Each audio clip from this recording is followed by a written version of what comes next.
করে আমরা সেই কথাগুলি আপনাদের মাধ্যমে সমগ্র জাতির কাছে তুলে ধরতে চাই। আমার বক্তব্যে যাওয়ার আগে সূরা ইব্রাহিমের ৪২ নম্বর আয়াত আপনাদের সম্মুখে পড়ে শোনাতে চাই। তুমি কখনো মনে করবে না যে জালিমেরা যা করে সেই বিষয়ে আল্লাহ গাফিল। নিশ্চয় এটা বুঝেছেন, কিন্তু জালেমেরা মনে করে তারা যাই করে তাদের কিছুই হবে না, কিন্তু সবশেষে জীবনের ৩.৫ গজ কাপড়ে প্রাপ্য ওটাও পাওয়া যাবে কিনা তার কোনো নিশ্চয়তা নাই। কিন্তু বর্তমান আমরা এমন অবস্থায় এসে গেছি যেখানে হারাম হালালের কোনো পার্থক্য নাই, মানুষ এবং জানোয়ারের মধ্যে কোনো পার্থক্য নাই। মনুষ্যত্ব লোপ পেয়ে গেছে, যেখানে পয়সা পাই সেখানে দৌড় দিই।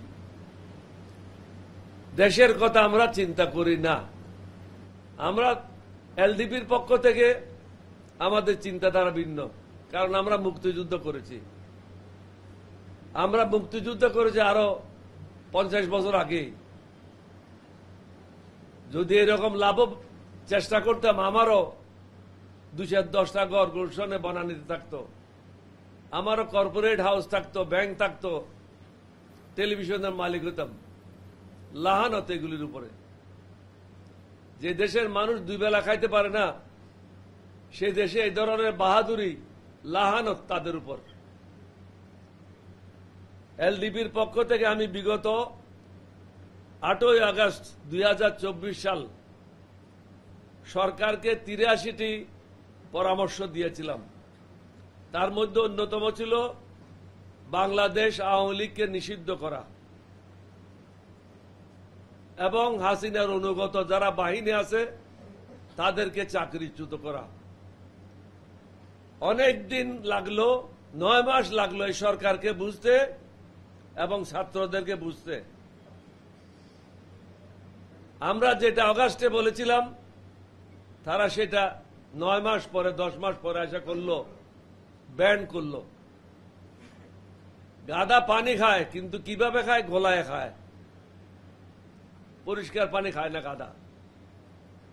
আজকে যদি তখন ওই ব্যান্ড হতো, তাহলে আজকে রাস্তাঘাটে যে ধরনের হাঙ্গামা চলতেছে, আপনি সকালে বাইরে বিকেলে ঘরে ফিরে যেতে পারবে কিনা তার কোনো নিশ্চয়তা নাই। যার যেটা প্রয়োজন, যে যেটা চায় সেটাই নিয়ে হরতাল করতেছে। কেউ মেয়র হতে চায়, কেউ মেয়র হতে বের হতে চায়, কেউ কোন পদে যাইতে চায়, কেউ ওই পদ থেকে তাকে বের করতে চায়, কেউ চাকরি চায়, কেউ চুরির জন্য চাকরি হারিয়েছে, কেউ ন্যায়সঙ্গতভাবে চাকরি থাকার কথা চাকরি হারিয়েছে, এবং সব এখন একাকার হয়ে 18 কোটি মানুষের জীবন দুর্বিষহ করেছে। যা হোক, আমি যেটা বলছিলাম, আমরা অগাস্টে বলেছিলাম এটা ব্যান করতে হবে, আলটিমেটলি এটা করেছে, তাদেরকে ধন্যবাদ জানাই। এই ধরনের নিষিদ্ধকরণ পৃথিবীর বহু জায়গায় হয়েছে, এটা বাংলাদেশে প্রথম না। অন্তত 20টা দেশে এই ধরনের পার্টিদেরকে নিষিদ্ধ করা হয়েছে।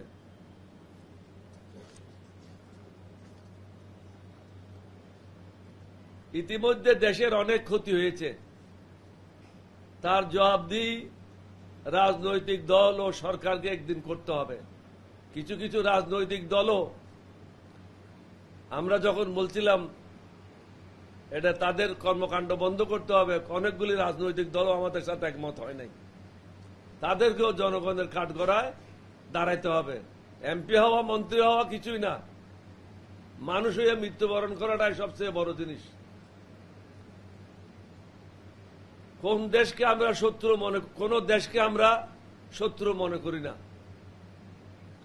আমাদের দ্বারা কারো ক্ষতি হোক তা আমরা কামনা করি না, কারণ ইসলাম একটি সাম্য এবং শান্তির ধর্ম। কোন ধরনের অন্যায় কাজ করতে ইসলাম ধর্ম অনুমতি দেয় না। অন্যদিকে ভারতের লোকজন না, ভারত সরকার অব্যাহতভাবে 1972 সালের পর পর হতে এদেশের মুসলমানদের ধ্বংস করার কাজে লিপ্ত রয়েছে। ভারতে মসজিদ ভেঙে ফেলছে, মাদ্রাসা ভেঙে দিচ্ছে এবং মাজার ভেঙে দিচ্ছে, মসজিদ ভেঙে মন্দির করছে, কিন্তু আমরা কখনো আপত্তি করি নাই, কারণ এটা ভারতের আভ্যন্তরীণ ব্যাপার। কিন্তু অন্যদিকে ভারত বলে আমরা তোমাদের বন্ধু। আমাদের বন্ধু যদি হও, 2008 সালে বন্ধুত্ব কোথায় ছিল? যখন ফখরুদ্দিন মঈনুদ্দিনকে দিয়ে হাসিনাকে ক্ষমতা আনলা। 2008 সালে বন্ধুত্ব কোথায় ছিল? যখন সুজাতা সিং এসে বলল, মনে হলো তার বাপের দেশ, এটা বাংলাদেশ না, মনে হলো সুজাতার বাপের এই দেশ। আসে কি বলল? কে ইলেকশনে যাবেন জানি না, নির্বাচন হবে, তুমি কে বেটি? তুমি বাংলাদেশের উপর খবরদারি করার তোমাকে এই দায়িত্ব কে দিয়েছে? 18 সালের নির্বাচন হলো, 24 সালের নির্বাচন হলো, কখনো তোমরা একদিনের জন্য বললে না এখানে ফ্রি ফেয়ার এবং সুষ্ঠু নির্বাচন হোক। অথচ এখন কি বলছে? তাড়াতাড়ি নির্বাচন করো এবং ইনক্লুসিভ নির্বাচন করো, অর্থাৎ লুটেরা খুনি হাসিনাকেও যেন, তার দলকেও যেন এই নির্বাচনে সুযোগ দেওয়া হয়। ভারতকে অনুরোধ করব, মেহরবানি করে আমরা যেভাবে আপনাদের সাথে ব্যবহার করছি আপনারাও সেভাবে করেন। আমরা আপনাদের অমঙ্গল কামনা করি না, আপনাদের কোনো ক্ষতি আমাদের দ্বারা হবে না, কিন্তু আপনারা প্রত্যেক দিন আমাদের ক্ষতি করছেন। গঙ্গাতে কোনো পানি নাই, শুকিয়ে বালুর চর, তিস্তাতে পানি নাই, বিভিন্ন যে সমস্ত নদীগুলি আছে যেগুলি চায়না থেকে আসছে ভারত হয়ে বাংলাদেশে, বা অনেকগুলি নেপাল হয়ে আসছে, অনেকগুলি ভুটান হয়ে আসছে, অনেকগুলি সরাসরি ভারত থেকে আসছে, কোন নদীতেই আমরা সঠিকভাবে পানি পাচ্ছি না। অথচ তোমরা মনে করো বাংলাদেশ তোমাদের একটা অঙ্গরাজ্য। এটা কেন চায়? আপনাদেরকে বুঝতে হবে, পুরা জাতিকে বুঝতে হবে, বাংলাদেশের আশেপাশে যে রাষ্ট্রগুলি আছে তাদের গড়পড়তা আয় বাংলাদেশের তুলনায় 1/3। ত্রিপুরা বলেন, মিজোরাম বলেন, আসাম বলেন, সব জায়গায় 1/3 তাদের গড়পড়তা আয় বাংলাদেশের তুলনায়। বাংলাদেশ যদি আরো এগিয়ে যায় তাদের পক্ষে এই দেশগুলি তাদের সাথে রাখা সম্ভব হবে না। সুতরাং তারা চায় বাংলাদেশকেও যে কোনো প্রকারে হোক কলা কৌশল করে পিছিয়ে রাখা, তাহলে তাদের পক্ষে তাদের গরিব দেশগুলিকেও সাথে রাখা সম্ভব। তারা মাঝে মাঝে বলে বাংলাদেশ থেকে লোক আসামে আসছে, বাংলাদেশ থেকে লোক মেঘালয়ে যাচ্ছে। কি দুঃখে যাবে? তোদের 2 বেলা খাওয়া জোটে না, এখনো পায়খানা করার জন্য কোনো ল্যাট্রিন তোদের নাই, রেল লাইনের পাশে পায়খানা করস, ধান খেতে পায়খানা করো, ইক্কু খেতে পায়খানা করো, এখনো পর্যন্ত ল্যাট্রিন নেই। বাংলাদেশে 100% ল্যাট্রিন আছে। যে দেশে একটা ল্যাট্রিনের ব্যবস্থা করতে পারো না, তোমরা আমাদের নসিহত করা বন্ধ করো, আমাদের কাজটা আমাদেরকে করতে দাও। মুসলমানদের বিরুদ্ধে লাগলে ক্ষতিগ্রস্ত হবে।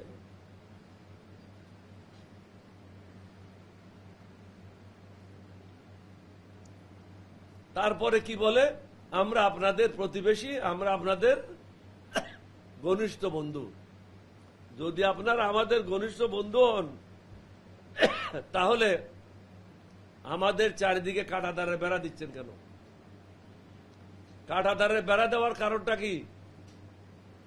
যে আপনারা যা চান সেটাই হবে, আমরা যা চাই সেটা হবে না। বাংলাদেশের সকল সম্পদ, রাস্তাঘাট, রেলওয়ে, নদী, সমুদ্র বন্দর, করিডোর, ভারত থেকে ভারতে যাওয়ার রেললাইন, সবকিছু তারা ব্যবহার করতে চায় এবং হাসিনা তাদেরকে সব দিয়েছিল। তাদের পছন্দের সরকার বাংলাদেশে তাদের দরকার। প্রথম তাদের পছন্দের সরকার ছিল শেখ মুজিবুর রহমান, তারপরে শহীদ রাষ্ট্রপতি জিয়াউর রহমানকে হত্যা করে। এই হত্যার সাথে হাসিনা জড়িত ছিল, আমি আগেও বলেছি, আমি আবারও বলি। হাসিনা পলায়ে যাচ্ছিল সাজেদা চৌধুরীকে নিয়ে, আখাউড়া বর্ডারে ধরা পড়ে এবং তাদেরকে বিডিআর, তৎকালীন বিডিআর ধরে নিয়ে আসে সে আসার 17-18 দিনের মধ্যে শহীদ রাষ্ট্রপতি জিয়াউর রহমান নিহত হয়। তারপরে আসে তাদের অনুগত সরকার, হোসাইন মোহাম্মদ এরশাদ। এটা ছিল তাদের চেইন দেওয়া একটা কুত্তা। ওই কুত্তার জায়গা রিপ্লেস করেছে তার ছোট ভাই কাদের। কাদের কি বলল? আমি ভারতে গিয়েছি, গুরুত্বপূর্ণ নেতাদের সাথে কথা হয়েছে, কিন্তু তাদের নামও বলতে পারবো না, তাদের সাথে কি কথা হয়েছে অনুমতি ছাড়া বলতে পারবো না। অর্থাৎ তাহলে তুই ভারতের সেবা দাস, না হলে কেন বলতে পারবো না? তুই কি করছ না করছ এটা জনগণকে বলা, এটা তোর জন্য ফরজ। তোর দেশের জনগণের প্রতি তোর একটা দায়িত্ব রয়েছে, কিন্তু সে দায়িত্ব পালন না করে ভারতের কথা বলছে।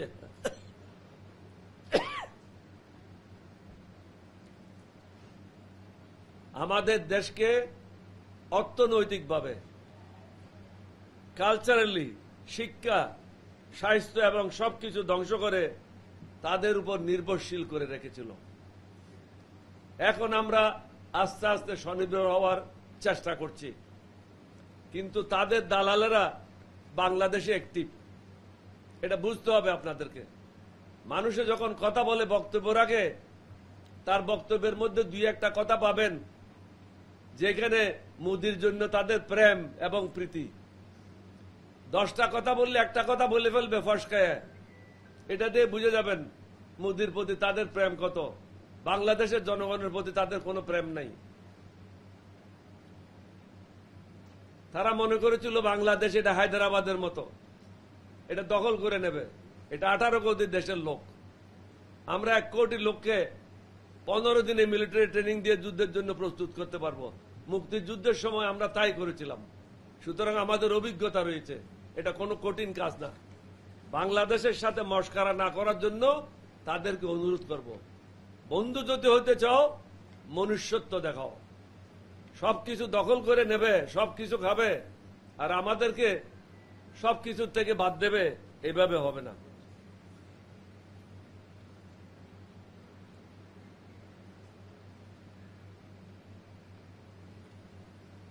বাংলাদেশ আওয়ামী লীগ হলো একটা দেশদ্রোহী দল। কারণ তারা দেশের সম্পদ ভারতের কাছে হস্তান্তর করেছে, বিনিময়ে বাংলাদেশের জন্য কিছুই পায় নাই। সুতরাং বলবো, বাংলাদেশের ব্যাপারে নাক গলানো বন্ধ করেন, ভালো প্রতিবেশী হিসেবে কাজ করেন, এবং যে সমস্ত ইউটিউবার বা টেলিভিশনে বাংলাদেশের বিরুদ্ধে মিথ্যাচার করছে, দয়া করে এগুলি বন্ধ করেন। এগুলির দ্বারা কোনো ভালো কিছু হবে না। আমাদের দেশেরও উচিত, ভারতের যে টেলিভিশনগুলি, চ্যানেলগুলি এখানে দেখানো হচ্ছে, ইউটিউবগুলি দেখানো হচ্ছে, আমাদের সরকারের উচিত, এই মন্ত্রণালয়ের দায়িত্বে যে উপদেষ্টা আছে তার উচিত প্রধান উপদেষ্টার সাথে কথা বলে ভারতের এগুলি বন্ধ করা, এবং প্রয়োজন বোধে ভারতে যাওয়া নিষিদ্ধ করে দেওয়া।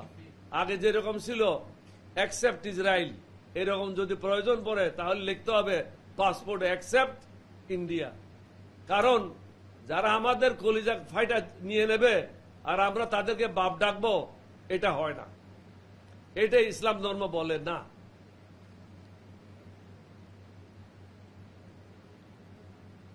তারা মনে করেছে এগুলি করলে বোধহয় বাংলাদেশ ক্ষতিগ্রস্ত হবে। ইনশাআল্লাহ বাংলাদেশ ক্ষতিগ্রস্ত হবে না, কারণ আমরা বহু আল্লাহকে মানি না, আমরা এক আল্লাহকে মানি। আল্লাহ আমাদেরকে বানিয়েছে, আর তোমরা আল্লাহকে বানাও। তোমাদের মধ্যে আমাদের মধ্যে পার্থক্য হলো আল্লাহ আমাদেরকে সৃষ্টি করেছে, আর তোমরা আল্লাহকে সৃষ্টি করো তোমাদের দেশে। মূর্তিগুলি তো তোমরাই বানাও। মূর্তিরা তো হিন্দুদের বানায় না, আর আমাদেরকে তো আল্লাহ বানায়, সৃষ্টি করে। আমাদের এক আল্লাহ বিশ্বাসী, সুতরাং আমাদের কোনো ক্ষতি হবে না। যে আল্লাহ আমাদেরকে এখানে পাঠিয়েছে সে আল্লাহ আমাদেরকে নিরাপত্তা দেবে। আমরাও সত্য ন্যায়ের পথে আছি। আমি এটাই বলবো, ভারত সরকার সবচেয়ে ক্ষতিগ্রস্ত হবে।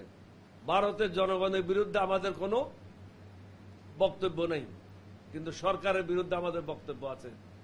তাদেরকে দিল প্রশস্ত হইতে হবে এবং সুন্দর ব্যবহার করতে হবে। ভারত, এটা বুঝতে হবে আমরা ভারতের উপর নির্ভরশীল নই। বিগত কয়েক মাস ভারত থেকে পেঁয়াজ আসে নাই, চাউল আসে নাই, আমাদের কোনো অসুবিধা তো হয় নাই। আল্লাহ তো আমাদেরকে খাওয়াচ্ছে। হয়তো জিনিসের কিছু দাম বেড়েছে, এটা আমাদেরকে সহ্য করতে হবে জাতি হিসাবে। আমরা যদি স্বনির্ভর হতে চাই, আমাদেরকে উৎপাদন বৃদ্ধি করার কাজে লাগতে হবে। আমাদের চাষের জমি এইরকম পৃথিবীতে কোনো জায়গায় নাই, কিন্তু আমাদেরকে আরো পরিশ্রম করে স্বনির্ভর হতে হবে।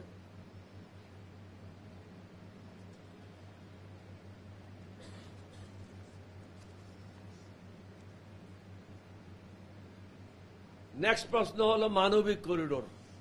ইদানিং একটা কথা শুরু হয়ে গেছে, এটা একটা নতুন শব্দ, মানবিক করিডোর। এখানে আমি আপনাদেরকে পরিষ্কারভাবে কিছু কথা বলতে চাই, কোনো রাগ ডাক না করে।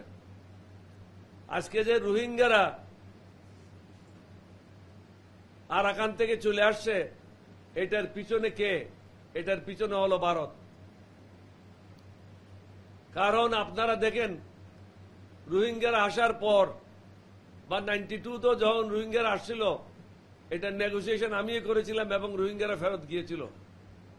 এবার কিন্তু রোহিঙ্গাদের ফেরত নেওয়ার ব্যাপারে কোনো পদক্ষেপ নাই, এবং ভারতের মুখ থেকে একদিনও রোহিঙ্গাদের ফেরত নেওয়ার কথা বলে নাই।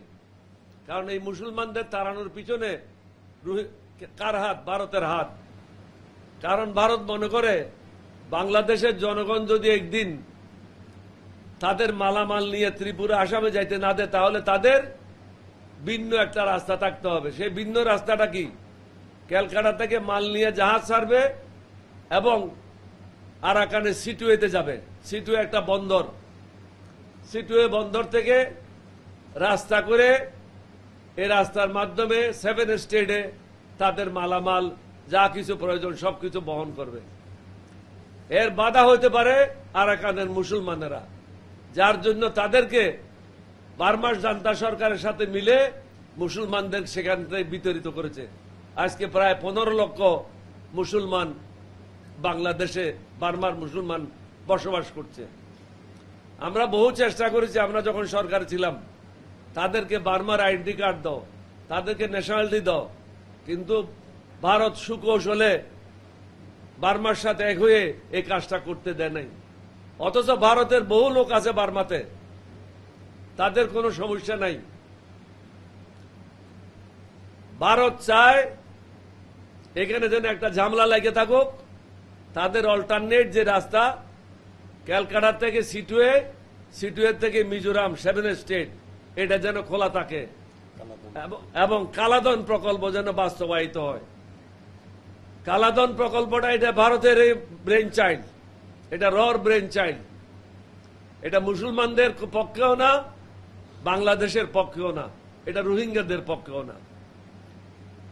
এখন কথা হলো, ভারত কখনো চায় না রোহিঙ্গা ফিরে যাক। ভারতের সাথে একমত হয়েছে মিলিটারি সরকার, জান্তা সরকার। 1958 সাল থেকে নিয়ে এই পর্যন্ত খুব কম সময়ের জন্য সিভিলিয়ান সরকার ছিল, বাকি সময় সব জান্তা সরকার। যার কারণে পৃথিবীর অন্যতম একটা ধনী দেশ বার্মাকে ফকির করে ছাড়ছে। এখন বার্মাতে আপনারা হয়তো জানলে আশ্চর্য হয়ে যাবেন, 12 ঘন্টার উপরে লোডশেডিং থাকে। যুবকেরা রাস্তাঘাটে বেরোতে পারে না, তাদেরকে ধরে নিয়ে যায় মিলিটারিতে যাওয়ার জন্য, গুলি করে মারে ফেলছে। আইন শৃঙ্খলা অত্যন্ত খারাপ। এখন আমাদের সরকার প্রধান যিনি আছেন, তিনি বলছেন এই করিডোর দেওয়া প্রয়োজন। আমরা তাকে পরামর্শ দেব। আমি 3-4 দিন আগেও দেশনেত্রী বেগম খালেদা জিয়ার বাসার থেকে যখন বেরিয়েছিলাম, সাংবাদিকরা আমাকে জিজ্ঞাসা করেছিল এই মানবতার করিডোর দেওয়া উচিত কিনা। এই ব্যাপারে আমি বলবো, আর্মি, নেভি এবং এয়ারফোর্স, পুলিশ, ইন্টেলিজেন্সের সাথে আপনি পৃথকভাবে বসেন, কারণ তারা হলো এটার স্টেক হোল্ডার। তারা যদি রাজি হয়, আপনারা গুরুত্বপূর্ণ যারা রাজনীতিবিদ আছে, অভিজ্ঞ রাজনীতিবিদ, তাদের সাথে বসেন, বসে একটা সিদ্ধান্ত নেন। কিন্তু এককভাবে যদি সিদ্ধান্ত নেন সেটা হয়তো বুমেরাং হতে পারে, উল্টা হতে পারে। জাতিকে আস্থায় নিতে হবে। যে কোনো বড় কাজ করেন জাতিকে আস্থায় নিতে হবে। তার মূল কারণটা হচ্ছে আপনারা মনে করেন আপনারা ফরহাদ মজারের দ্বারা নির্বাচিত সরকার, কিন্তু বাস্তবে আপনারা নির্বাচিত সরকার না। ছাত্ররা যেখানে আন্দোলন করেছে এটা আমাদের ছাত্র দলের ছিল, অন্য দলের ছিল কিনা আমি জানি না, আমাদের ছিল। 4 জন শহীদ হয়েছে, 16 জন ইনজুর্ড হয়েছে। আমরা সক্রিয়ভাবে আন্দোলনে ছিলাম, পুরা বাংলাদেশের জনগণ ছিল। ইউনূস সাহেবকে বলবো, আপনি এনসিপির নেতা না হয়ে বাংলাদেশের নেতা হওয়ার জন্য চেষ্টা করেন। বর্তমানে কিন্তু জনগণ মনে করে আপনি এনসিপির একজন সর্বশ্রেষ্ঠ উপদেষ্টা, অর্থাৎ বড় উপদেষ্টা। আমি আবারই বলবো, স্টেক হোল্ডারদের সাথে বসে সিদ্ধান্ত নেন। এককভাবে সিদ্ধান্ত নিলে এটা ভুল করবেন। এখানে আর্ম ফোর্সেসের মতামত নেওয়াটা খুবই গুরুত্বপূর্ণ। বড় বড় পলিটিশিয়ান যারা অভিজ্ঞ, যারা যুদ্ধ দেখেছে, যারা আর্মিতে 18-19টা বিদ্রোহ দেখেছে, যারা জাসদের উপর যে তাণ্ডব চালিয়েছে রক্ষী বাহিনী এগুলি দেখেছে, তাদের সাথে বসেন। তাদের সাথে বসে এই একসাথে পরামর্শ করে এই সিদ্ধান্তটা নেন। তারপরে বলবো চট্টগ্রাম বন্দর সম্বন্ধে। আমার বাড়ি চট্টগ্রাম, সুতরাং এই ব্যাপারে আমার থেকে ভালো কেউ বলতে পারবে না। এটা আমি বলবো না, অনেকে আছে হয়তো ভালো বলতে পারবে। বাংলাদেশের কিছু মানুষ আছে এটা সিন্ডিকেট করেছে চট্টগ্রাম বন্দরকে নিয়ে। চট্টগ্রাম বন্দর হলো তাদের পুঁজি। সরকার যখন বদলি হয় এটা রেশিও বদলি হয় 60-40। যারা সরকারে আসে তাদের গুন্ডা পান্ডারা পায় 60%, আর যারা বিরোধী দলে থাকে তারা পায় 40%। কিন্তু মালিকের কোনো পরিবর্তন হয় না। চট্টগ্রাম বন্দর হলো বাংলাদেশের উন্নতির অন্যতম একটা শ্রেষ্ঠ পন্থা। এটাকে আমরা আগাইতে দিচ্ছি না, কারণ আমি নিজে শুনেছি এবং প্রত্যক্ষদর্শী। আওয়ামী লীগের সময় যারা সংসদীয় কমিটির মেম্বার ছিল প্রত্যেকেই এক একটা কন্ট্রাক্টর থেকে নতুন যখন কন্ট্রাক্ট পাইতে 50 লক্ষ টাকা 1 কোটি টাকা নিয়েছে। এই যে পটিয়ার বিশ্ব শমসুর কথা বলেন, 10 টাকার নোট দেখে নাই কখনো। বিএনপির যুব দলে ছিল এক সময়, পরে জাতীয় পার্টি, তারপরে আওয়ামী লীগ। সে মিরপুরের খালেকের মতো। খালেককে আমি একদিন জিজ্ঞাসা করছিলাম, তুমি বারবার পার্টি বদলাও কেন? বলো, স্যার আমি তো পার্টি বদলাই না, সরকার বদলাই যায়। আমি তো সরকার পার্টি, তো সরকার বদলাই গেলে আমি সরকারের সাথে থাকি। এই বিশ্ব শমসুরা হলো সরকার পার্টি। এরা প্রত্যেকেই পোর্টের থেকে হাজার হাজার কোটি টাকা লুট করেছে। পোর্টের উপরের থেকে নিম্ন পর্যায় পর্যন্ত অনেক কর্মকর্তা কর্মচারী এগুলির সাথে জড়িত। সুতরাং পোর্টকে আধুনিকায়ন করা এটা জরুরি।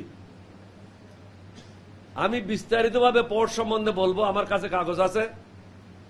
আমি বিশেষজ্ঞদের কাছ থেকে কাগজগুলি রেডি করে আনছি।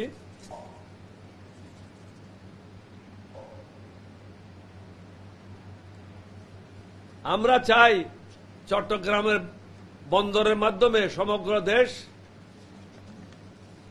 লাভবান হোক, ক্ষতিগ্রস্ত না। 2 জন লোক 3 জন লোক তাদের পেট ভরুক আর পুরো দেশ ক্ষতিগ্রস্ত হোক, এটা আমরা চাই না। এখন আমি ডিটেইলস বলতেছি, যারা যারা পরে কাগজ নিতে চান আপনাদেরকে ফটো স্টেট করে দেওয়া হবে, বা এখান থেকে ক্যামেরা দিয়ে নিতে পারেন। চট্টগ্রাম বন্দর বাংলাদেশের প্রধান সমুদ্র বন্দর এবং বৃহত্তম বন্দর। দেশের প্রায় 99% কন্টেইনার এবং 93% আমদানি রপ্তানি কার্যক্রম এই বন্দরের মাধ্যমে সম্পাদিত হয়ে থাকে। যদিও বাংলাদেশে আরো 2টি সমুদ্র বন্দর রয়েছে, তথাপি এটি বাংলাদেশের একমাত্র বন্দর বললেই অত্যুক্তি হবে না। চট্টগ্রাম বন্দরের কার্যক্রম মূলত চট্টগ্রাম বন্দর কর্তৃপক্ষ কর্তৃক সম্পাদিত হয়ে থাকে। চট্টগ্রাম বন্দরের মূল অংশে 12টি বার্থ অর্থাৎ জেটি রয়েছে। মূল অংশে এই 12টি জেটিতে প্রাইভেট বার্থ অপারেটর পণ্য উঠানামার কাজে নিয়োজিত রয়েছে। এই যে 12টি বার্থ অপারেটর, এরা কিন্তু প্রত্যেক সংসদ সদস্যকে ঘুষ দেয়। আলাউদ্দিন, বাহাউদ্দিন, নাসিমউদ্দিন যারা আছে আওয়ামী লীগের, এরা এগুলি দালালি করেছে এবং যে মন্ত্রী ছিল, মন্ত্রী এগুলি কোঅর্ডিনেট করত। এর আগে ছিল শাহজাহান, যে জেলে আছে, সে এবং তার স্ত্রী, তার শালা, এই 3 জনেই চট্টগ্রাম বন্দর কন্ট্রোল করত। পরে আওয়ামী লীগের 6 জন কন্ট্রোল করছে। এখন এর সাথে জুটেছে অন্য রাজনৈতিক দলের নেতারাও। কিন্তু এই সকল ইনফ্রাস্ট্রাকচার চট্টগ্রাম বন্দর কর্তৃক তৈরি করা হয়েছে। তারা শুধু বাড়তে ওঠানামার জন্য কাজ করে, কিন্তু সব ইনফ্রাস্ট্রাকচারগুলি বন্দর দ্বারা নির্মিত। এছাড়াও চট্টগ্রাম বন্দরের আরো 2টি টার্মিনাল রয়েছে, যথাক্রমে চিটাগং কন্টেইনার টার্মিনাল সিসিটি এবং new mooring container terminal NCT. এই 2টি টার্মিনাল ও একটি প্রাইভেট অপারেটর কর্তৃক পরিচালিত হয়। টার্মিনাল 2টির ইনফ্রাস্ট্রাকচার এবং সুপার স্ট্রাকচার চট্টগ্রাম বন্দর কর্তৃপক্ষ কর্তৃক নির্মাণ করা হয়। এগুলিও বন্দর কর্তৃপক্ষ নির্মাণ করেছে। সরকারি ব্যবস্থাপনায় পরিচালিত হওয়ার কারণে স্বাভাবিকভাবে চট্টগ্রাম বন্দরের উৎপাদনশীলতা বিশ্বের সবচেয়ে দক্ষ এবং একেবারে উন্নত বন্দরসমূহের মধ্যে নয়। যেহেতু এটা বন্দরের দ্বারাই পরিচালিত হয়, সুতরাং এটা ওই রকম দক্ষ বা বিশ্বের অন্যতম বন্দরের সাথে সমকক্ষ নয়। তাছাড়া চট্টগ্রাম বন্দর বিশেষ করে কন্টেইনার হ্যান্ডেলিং এর জন্য যে সকল যান্ত্রিক উপকরণ ব্যবহৃত হয় তাও বেশ পুরানো ধরনের। তাই চট্টগ্রাম বন্দরের দক্ষতা মাঝারি মানের বলা যেতে পারে।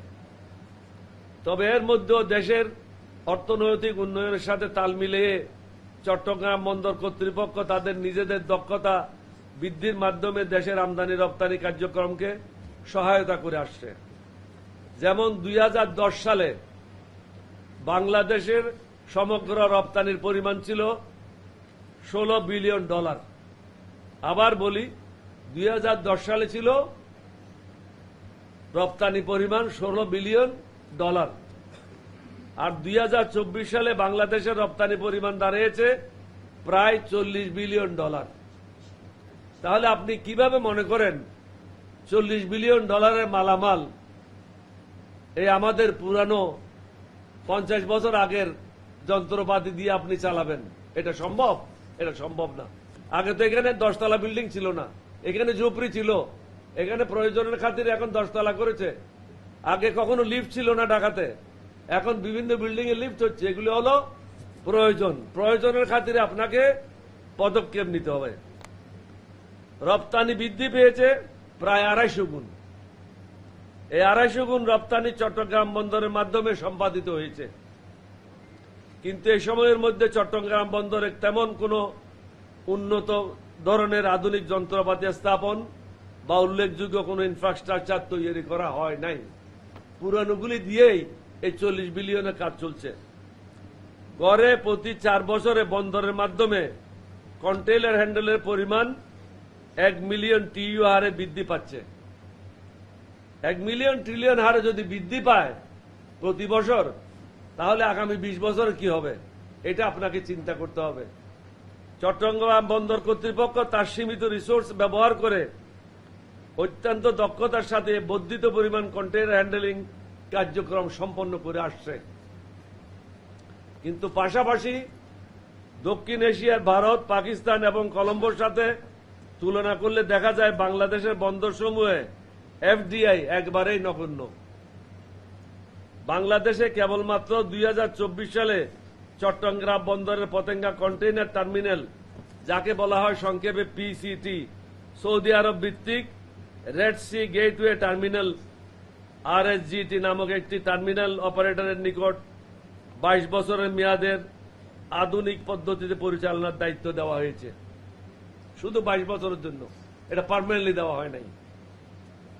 এটি বাংলাদেশের বন্দর খাতে উল্লেখ করার মতো প্রথম বিদেশি বিনিয়োগ। বন্দর খাতে এর আগে কোনো বিনিয়োগ আসে নাই। সেই তুলনায় ভারত কলম্বোর বেশ কয়েকটি টার্মিনাল বিদেশি অপারেটর কর্তৃক পরিচালিত হচ্ছে। তাই বিশ্বের বিনিয়োগের ধারার সাথে তাল মিলিয়ে দেশের উন্নয়নের জন্য বন্দরের দক্ষতা বৃদ্ধির জন্য বাংলাদেশের বন্দরসমূহে বিদেশি বিনিয়োগ অপরিহার্য। আমাদের গার্মেন্ট সেক্টর কিভাবে হয়েছে? প্রেসিডেন্ট জিয়া, আজকে এটা জাতির সামনে বলতে চাই, আমরা শ্রীলঙ্কায় গিয়েছিলাম 1977 সালে। 77 সালে ওখানে যাওয়ার পরে আমাদেরকে এক্সপোর্ট প্রসেসিং জোনে নিয়ে যায়। ওখানে উনি গার্মেন্ট ফ্যাক্টরি দেখলেন। তারপরে গেলেন রোমানিয়া, একটা বিল্ডিং এর মধ্যে 10,000 শ্রমিক গার্মেন্ট কাজ করছে। এবং প্রেসিডেন্ট জি আনন্দিত হয়ে 2টা সাফারির জন্য ওখানে অর্ডার দিয়ে আসছিল। পরে এমবাসির মাধ্যমে সাফারি আমরা রিসিভ করি। ওখান থেকে এই ধারণাটা নিয়ে আসা বাংলাদেশে গার্মেন্টের সৃষ্টি করে। বিদেশি বিশেষজ্ঞরা না আসলে গার্মেন্ট তো আর হতো না, এটা দর্জির দোকান হতো। গার্মেন্ট হয়েছে বিদেশের থেকে অভিজ্ঞতা নিয়ে আসছে। আমাদের যে রিদওয়ান সাহেব বসে আছে, সেও একজন পায়োনিয়ার এই গার্মেন্টের। বিশ্বের যে সকল দেশে আইটিইউ গণবিনিয়োগ করেছে এবং বন্দর ও টার্মিনাল পরিচালনা করছে, সে সকল দেশের অভিজ্ঞতায় দেখা যায় বন্দর খাতে বিদেশি নিয়োগ আকৃষ্ট করা গেলে দেশের ইমেজ বৃদ্ধি পায়, বিদেশের বিভিন্ন বন্দরের সাথে কানেক্টিভিটি বৃদ্ধি পায় এবং আন্তর্জাতিক টার্মিনাল, আইটিইউ গণ আধুনিক যন্ত্রপাতি এবং কম্পিউটারাইজ সিস্টেমের মাধ্যমে বন্দর ব্যবস্থাপনায় উন্নয়ন ঘটাতে সক্ষম হয়। বর্তমানে এটা কম্পিউটারাইজ না, আধুনিক যন্ত্রপাতিও নাই, কিন্তু বিদেশিদেরকে দিলে আধুনিক যন্ত্রপাতিও আসবে এবং কানেক্টিভিটিও হবে। প্রত্যেকটা দেশের সাথে আইটি সেক্টরের মাধ্যমে কানেক্টিভিটি হবে। আপনি জানবেন আপনার মালটা কোথায় যাচ্ছে, কন্টেইনার কোথায় যাচ্ছে। সবচেয়ে গুরুত্বপূর্ণ হল আমদানি রপ্তানি কার্যক্রমে গতিশীলতা আসবে, যেটা বর্তমানে নাই। তাই বাংলাদেশের ক্রমবর্ধমান আমদানি রপ্তানি কার্যক্রম দক্ষতার সহিত সুষ্ঠুভাবে সম্পাদন করা এবং দক্ষিণ এশিয়া তথা সারা বিশ্বের সাথে প্রতিযোগিতার সক্ষমতা এগিয়ে থাকার লক্ষ্যে চট্টগ্রাম বন্দর কর্তৃপক্ষ তাদের বৃহত্তম টার্মিনাল অর্থাৎ new mooring container terminal NCT বিদেশি বিনিয়োগ পাওয়ার জন্য ইউ ভিত্তিক একটি ইন্টারন্যাশনাল টার্মিনাল অপারেটর আইটিও, যা বিশ্বব্যাপী দুবাই পোর্ট ওয়ার্ল্ড DPW নামে সুপরিচিত। এই ডিপিইউ এর সাথে আলোচনা চালিয়ে যাচ্ছে। ডিপিইউ চট্টগ্রাম বন্দরে আধুনিক যন্ত্রপাতি ক্রয়, বন্দরটিকে স্টেট অফ আর্ট টেকনোলজিতে রূপান্তরিতকরণ এবং আধুনিক কম্পিউটারাইজ সিস্টেম প্রবর্তনের মাধ্যমে চট্টগ্রাম বন্দর হ্যান্ডলিং এর কার্যক্রমের দক্ষতার উন্নয়ন ঘটাবে। এতে অত্যন্ত স্বল্পতম সময়ে চট্টগ্রাম বন্দরে জাহাজ হতে উঠানামা, পণ্য উঠানামা সম্ভব হবে এবং বিশ্ববাজারে বাংলাদেশের রপ্তানি পণ্য প্রতিযোগিতায় সক্ষমতায় বেশ কিছুটা এগিয়ে যাবে। এই ধরনের একটি আন্তর্জাতিক টার্মিনাল অপারেটরের সাথে বিনিয়োগ চুক্তিতে উপনীত হওয়ার সময় সুনির্দিষ্টভাবে বিনিয়োগের পরিমাণ, আমাদের বাংলাদেশের স্থানীয় জনশক্তিকে কিভাবে অধিক বেতনের নিয়োগ,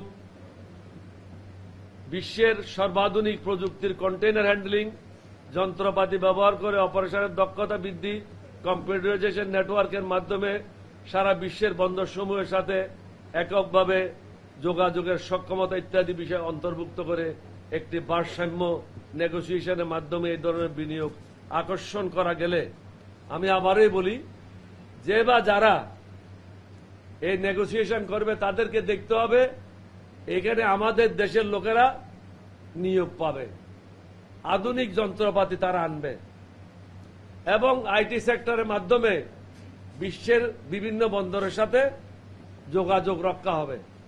এগুলি নিশ্চিত করতে না পারলে এবং বিনিয়োগ যেটা আসবে এটা একটা গ্রহণযোগ্য বিনিয়োগ হতে হবে।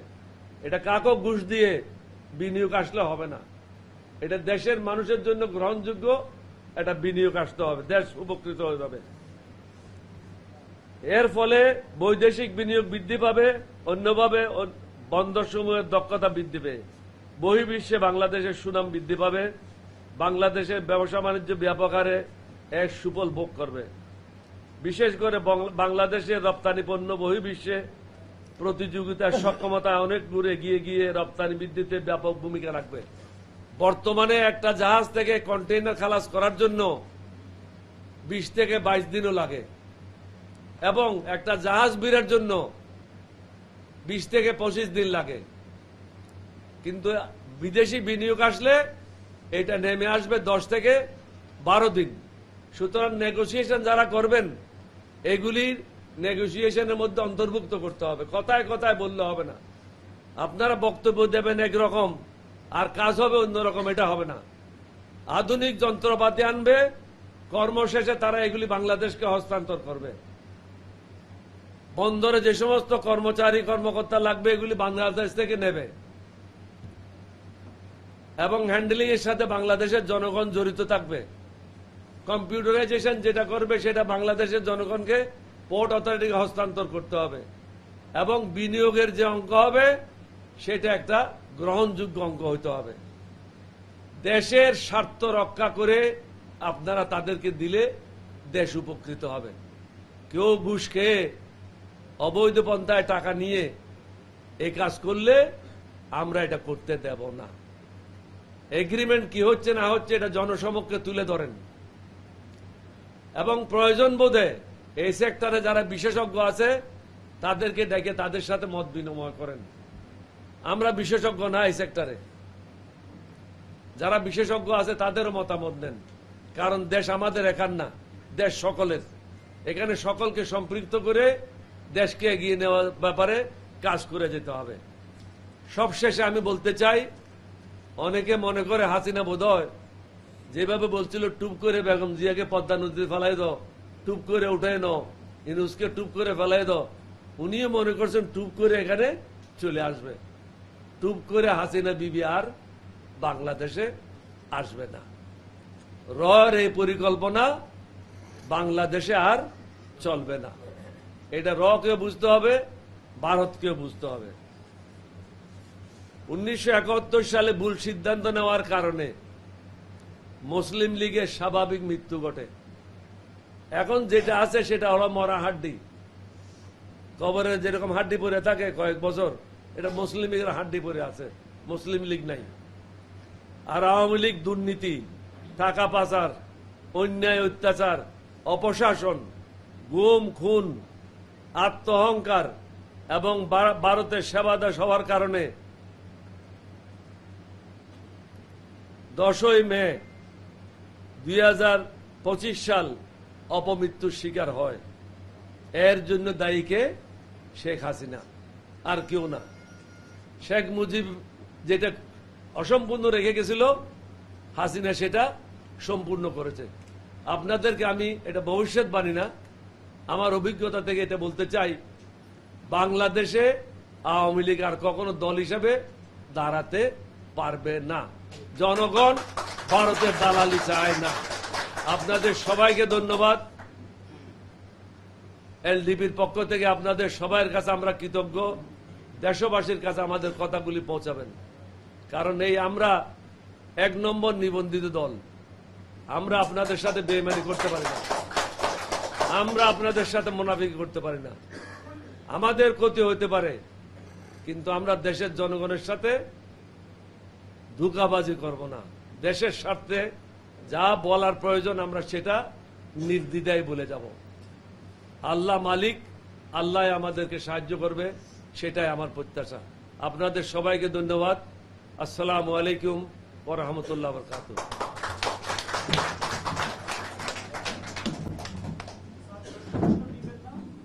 প্রশ্ন? আমি তো মনে করছি সবাই চুপচাপ, প্রশ্ন নাই। আছে?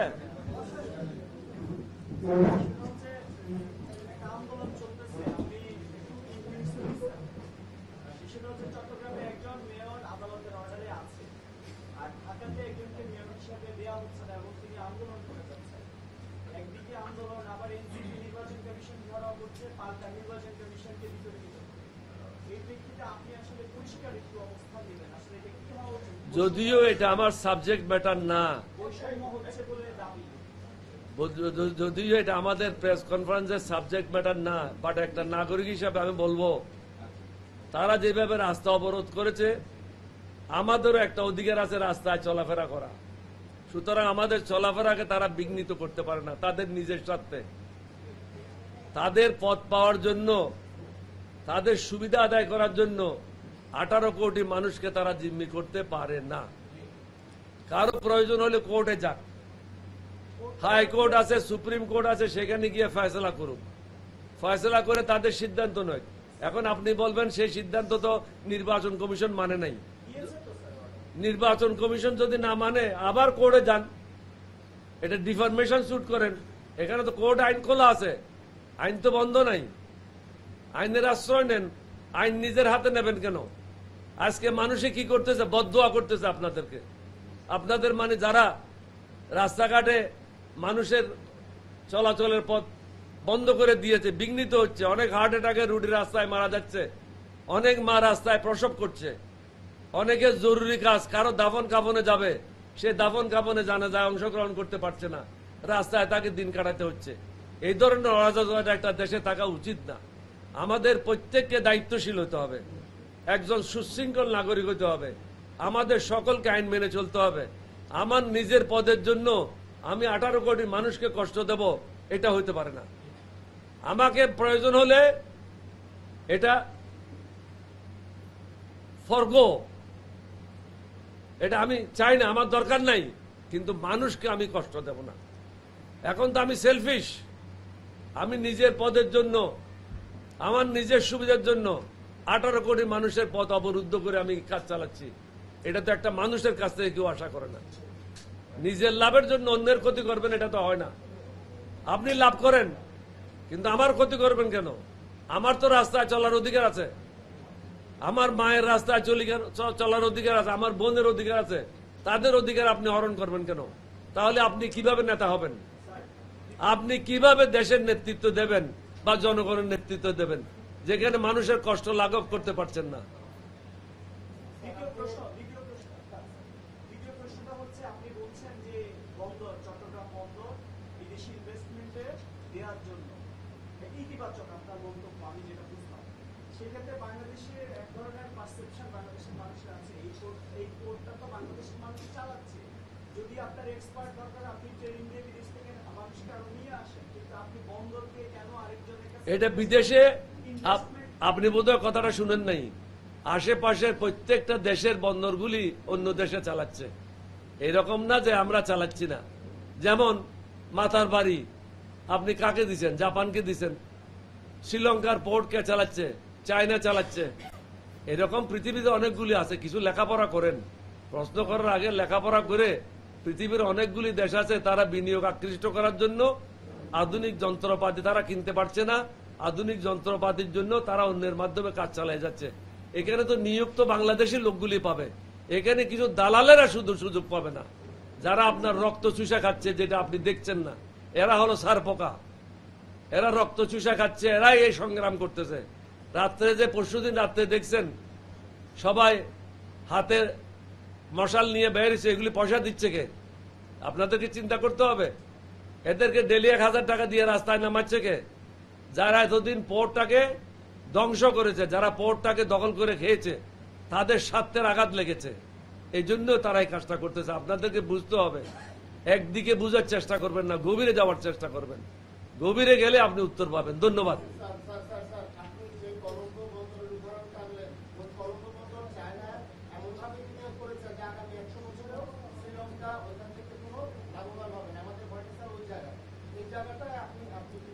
আমরা, আমি বলছি, আপনি বোধহয় খেয়াল করেন নাই, আমরা বলছি আমরা আমাদের মতামত দিলাম, কিন্তু বাংলাদেশের স্বার্থ বিঘ্নিত করে কোনো বন্দর কাকেও দেওয়া যাবে না।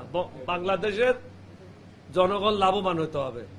এছাড়াও আমরা বলেছি যারা এই ব্যাপারে